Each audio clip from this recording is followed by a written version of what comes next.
And if you look at an area of complexity, like if you take a complex services category, like, I don't know, consultancy, you might be able to see the hard cost saving of how much money you've saved against budget of what's contracted with the supplier for a consulting project, for example.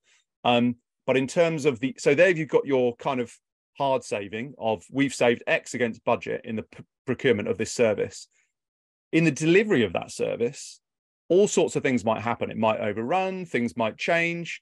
It's just the inherent nature of, for example, consulting.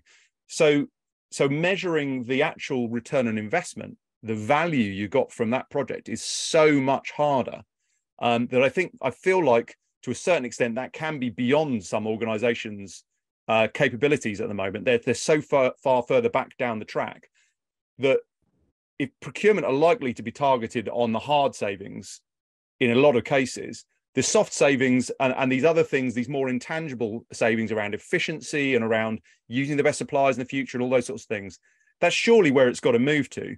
But I still wonder how many companies right now can buy based on those softer, more intangible savings. Yeah, I think we should really stop to measure procurement on hard savings only. Yeah. Of course, it's important, but let's say that the average saving in a procurement function is about 12%. When you're in an inflationary context of 7%, then suddenly you're just saving actual 5%. That's it. And if your CFO have put a target at 10%, how do you achieve that? You need to do 17% to achieve that. That's ridiculous. However, cost avoidance, very important. Obligation management. There's a lot of values that can be unlocked through obligation management. I've seen mature organizations there bringing millions and millions by efficiently spotting contract deficiencies in terms of obligation and claiming back the money, basically. Like you said, in the services as well, services shouldn't be difficult to track.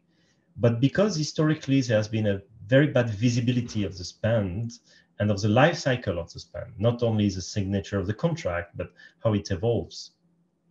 Because of this lack of visibility, there's so much deviation and non-compliance issues. You see guys on the consultancy contract for 5-7 years. Yeah.